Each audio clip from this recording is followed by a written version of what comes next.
أعوذ بالله من الشيطان الرجيم. بسم الله الرحمن الرحيم. من يطع الرسول فقد أطاع الله ومن تولى فما أرسلناك عليهم حفيظا. ترجمہ کنزُ ایمان. اللہ کے نام سے شروع جو نہایت مہربان رحم والا. جس نے رسول کا حکم مانا بے شک اس نے اللہ کا حکم مانا، اور جس نے منہ پھیرا تو ہم نے تمہیں ان کے بچانے کو نہ بھیجا. ترجمہ کنزُ العرفان. جس نے رسول کا حکم مانا بے شک اس نے اللہ کا حکم مانا، اور جس نے منہ موڑا تو ہم نے تمہیں انہیں بچانے کے لیے نہیں بھیجا. من یطع الرسول فقد اطاع اللہ. جس نے رسول کا حکم مانا بے شک اس نے اللہ کا حکم مانا. آیت مبارکہ کا شان نزول کچھ اس طرح ہے کہ سرور کائنات صلی اللہ علیہ وسلم نے ایک مرتبہ فرمایا، جس نے میری اطاعت کی اس نے اللہ تعالیٰ کی اطاعت کی، اور جس نے مجھ سے محبت کی اس نے اللہ تعالیٰ سے محبت کی. اس پر آج کل کے گستاخ بد دینوں کی طرح اس زمانے کے بعد منافقوں نے کہا کہ محمد صلی اللہ علیہ وسلم یہ چاہتے ہیں ہم انہیں رب مان لیں، جیسے عیسائیوں نے حضرت عیسیٰ بن مریم علیہ السلام کو رب مانا ہے. اس پر اللہ تعالیٰ نے ان کے رد میں یہ آیت کریمہ نازل فرما کر اپنے نبی صلی اللہ علیہ وسلم کے کلام کی تصدیق فرما دی کہ بے شک رسول کی اطاعت اللہ کی اطاعت ہے. تو جس نے ان کی اطاعت سے اعراض کیا تو اس کا وبال اسی پر ہے، کیونکہ اللہ تعالیٰ نے انہیں اس لیے نہیں بھیجا کہ آپ صلی اللہ علیہ وسلم بہر صورت انہیں جہنم سے بچائیں، بلکہ صرف تبلیغ کے لیے بھیجا ہے. وَيَقُولُونَ طَاعَةٌ فَإِذَا بَرَزُوا مِنْ عِنْدِكَ بَيَّتَ طَائِفَةٌ مِّنْهُمْ غَيْرَ الَّذِي تَقُولُ وَاللَّهُ يَكْتُبُ مَا يُبَيِّتُونَ فَأَعْرِضْ عَنْهُمْ وَتَوَكَّلْ عَلَى اللَّهِ وَكَفَى بِاللَّهِ وَكِيلًا. ترجمہ کنزُ ایمان. اور کہتے ہیں ہم نے حکم مانا، پھر جب تمہارے پاس سے نکل کر جاتے ہیں تو ان میں ایک گروہ جو کہہ گیا تھا اس کے خلاف رات کو منصوبے گانٹتا ہے، اور اللہ لکھ رکھتا ہے ان کے رات کے منصوبے. تو اے محبوب تم ان سے چشم پوشی کرو اور اللہ پر بھروسہ رکھو، اور اللہ کافی ہے کام بنانے کو.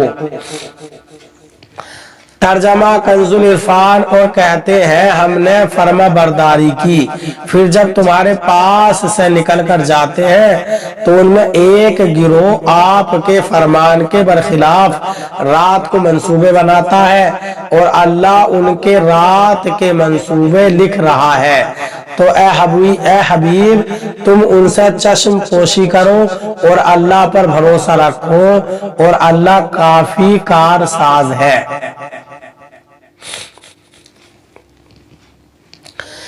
وَيَقُولُونَ طَاعَةٌ. اور کہتے ہیں ہم نے فرما برداری کی. یہ آیت منافقین کے بارے میں نازل ہوئی جو نبی اکرم صلی اللہ علیہ وسلم کے سامنے کہتے تھے کہ ہم آپ پر ایمان لائے اور آپ کی اطاعت ہم پر فرض ہے، لیکن وہاں سے اٹھ کر اس کے خلاف کرتے تھے. ان کے بارے میں فرمایا کہ ان کے سب منصوبے ان کے نامہ اعمال میں لکھے جا رہے ہیں اور انہیں اس کا بدلہ بھی ملے گا، لیکن چونکہ یہ ظاہراً کلمہ پڑھتے ہیں اور ظاہری طور پر کفر نہیں کرتے تھے، اس لیے ان کے بارے میں کہا گیا کہ ان سے چشم پوشی کرو، یعنی ان کے کافروں کی طرح دنیاوی احکام نہیں ہے. ہاں چونکہ ان کی طرف سے خطرہ پایا جاتا ہے تو اس میں اللہ تعالیٰ پر بھروسہ رکھو، ان کی طرف سے اللہ تعالیٰ آپ کو کفایت کرے گا.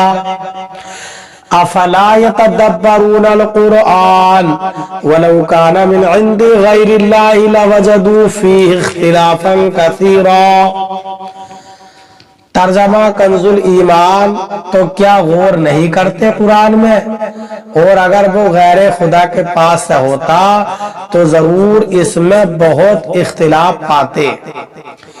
तर्जमा कंजुल इरफान, तो क्या ये लोग कुरान में गौर नहीं करते, और अगर ये कुरान अल्लाह ताला के अलावा किसी और की तरफ से होता तो जरूर उसमें बहुत ज्यादा इख्तिलाफ पाते।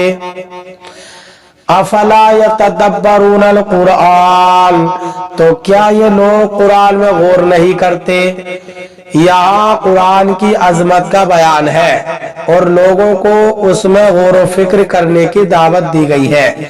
चुनांचे फरमाया गया कि क्या ये लोग कुरान हकीम में गौर नहीं करते और इसके उलूम और हिकमतों को नहीं देखते कि इसने अपनी फसाहत से तमाम मखलूक को अपने मुकाबले से आजिज कर दिया है, और गैबी खबरों से मुनाफिकीन के अहवाल और उनके मकरो फरेब को खोल कर रख दिया है, और अव्वलीन और आखरीन की खबरें दी हैं। अगर कुरान में गौर करें तो यकीनन इस नतीजे पर पहुंचेंगे कि ये अल्लाह ताला का कलाम है और इसे लाने वाला अल्लाह ताला का रसूल है।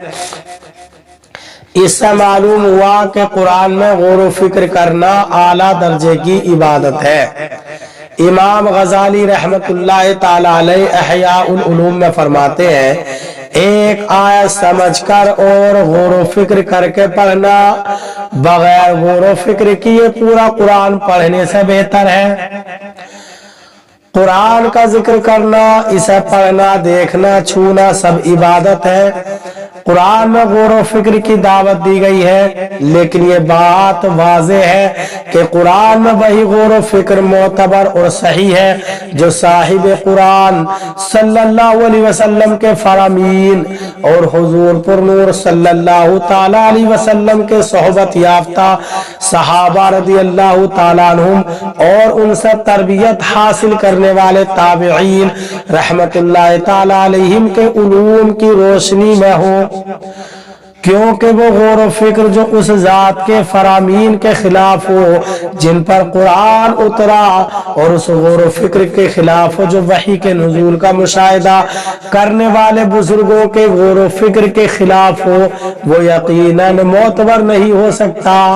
इसलिए दौर जदीद के उन नए मुहक्किकीन से बचना जरूरी है जो 1400 साल के उलमा, फुक़हा, मुहद्दिसीन, मुफस्सिरीन और सारी उम्मत के फहम को गलत करार देकर कौलन या अमलन ये कहते नजर आते हैं कि कुरान अगर समझा है तो हमने ही समझा है, पिछली सारी उम्मत जाहिल ही गुजर गई। ये लोग यकीनन गुमराह है। वलौ कान मिन इंदी गैरिल्लाह, और अगर ये कुरान अल्लाह के अलावा किसी और की तरफ से होता। यहाँ कुरान पाक की हक़ानियत पर एक निहायत आसान और वाज़ेह दलील दी जा रही है कि अगर कुरान पाक अल्लाह ताला के अलावा किसी और की तरफ से होता तो इसमें बहुत ज्यादा इख्तिलाफ होता। इसमें जो गैब की खबरें दी गई है वो 100% पूरी ना होती, बल्कि कोई बात तो पूरी हो जाती और कोई ना होती। लेकिन जब ऐसा न हुआ, बल्कि कुरान पाक की तमाम गैबी खबरें बिल्कुल सच्ची साबित हो रही है, तो साबित हुआ कि यकीनन ये किताब अल्लाह ताला की तरफ से है। नीज इसके मज़ामीन में भी बाहम इख्तिलाफ नहीं कि कहीं कोई बात कह दी और कहीं उसके बरखिलाफ कोई दूसरी बात कह दी। इस तरह फसाहत और बलागत में भी इसमें कोई इख्तिलाफ नहीं, क्योंकि मखलूक का कलाम फसी भी हो तो सब यकसा नहीं होता, कुछ बलागत से भरपूर होता है तो कुछ घटिया किस्म का होता है। जैसे कि शोरा और जबानदानों के कलाम में देखा जाता है कि बड़े से बड़े शायर का कोई कलाम बड़ा शानदार होता है और कोई बिल्कुल गया गुजरा। लेकिन कुरान चूंकि अल्लाह ताला का कलाम है और अल्लाह ताला ही के कलाम की शान है कि उसका तमाम कलाम फसाहत और बलागत के आला मर्तबे पर है। अल्लाह ताला हमें कुरान पाक पर सही माना में अमल करने की तौफीक अता फरमाए।